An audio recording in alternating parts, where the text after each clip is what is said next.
साथीहरू नेपालमा खासै गृहमन्त्रीको लक छैन साथीहरू, किनभने हरेक मान्छेहरू विवादित भएर नै निस्केका छन्। पहिले रमेश लेखक पनि त्यस्तै विवादित भएर निस्किनु भयो, जनार्दन शर्मा त्यस्तै निस्किनु भयो, रवि लामिछाने त्यस्तै निस्किनु भयो, अहिले आउँदा आउँदा सुदन गुरुङ पनि त्यस्तै निस्किनु भयो होइन साथीहरू।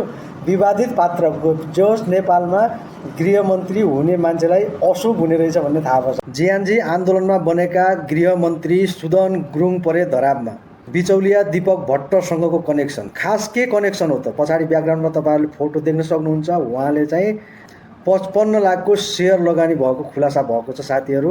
रासोपा पार्टीले के एक्सन लिन्छ हेर्न बाँकी। सुदन गुरुङको मुन्टामा झुन्डियो तलवार साथीहरू। सरकारले लगाएको करको कारणले गर्दाखेरि तराईमा बस्ने नेपालीहरूको बिचल्ली भएको छ। कर लगाउनु सरकार र हामी नेपालीहरूलाई पनि फाइदाको कुरा हो, त्यसमा दुई मत केही छैन। तर दोहोर गर्ने मान्छेहरूले 100-200 को सामान ल्याएर आएको हुन्छ नेपालमा, तर त्यहाँ नेपालको सामानमा केही राहत गर्न हुन विनम्र अनुरोध गर्दछु। प्रहरीले गरेको व्यवहार एकदमै नराम्रो देखिएको छ, किनभने ठिक छ सरकारले लगाएको कर नेपालीले तिर्न तयार छ, तर के हो भने चेक जाँच गर्दाखेरि हातपात गर्ने एकदमै नराम्रो देखिएको छ।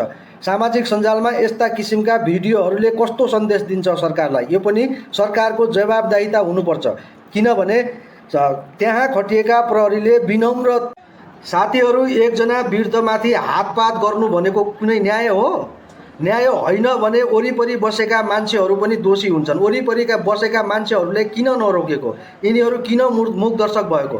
साथीहरू एकजना वृद्ध व्यक्तिमाथि हातपात गर्नु भनेको कहाँको नैतिकता? त्यहाँको स्थानीय सरकारले तत्काल यसको छानबिन गरेर कानुन। साथीहरू हुम्ला सरकार गाउँपालिकाको एम्बुलेन्सले हेर्न सक्नुहुन्छ लोकल गाडी बनाएर मान्छे ओसार पसार गरेर राखेको छ।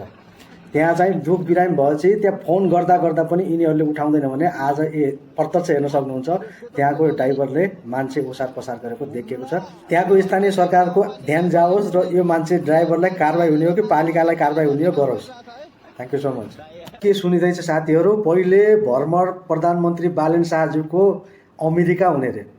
अब एक त यहाँ चाहिँ के भइरहेछ, ट्याग लागिराखेको छ भने चाहिँ यो चाहिँ सबै अमेरिकनको खेल हो, अमेरिकाको सरकार हो, अमेरिकाले गर्दाखेरि यो जितेको हरेक कुराहरू चाहिँ भनिराखेको छ। सबै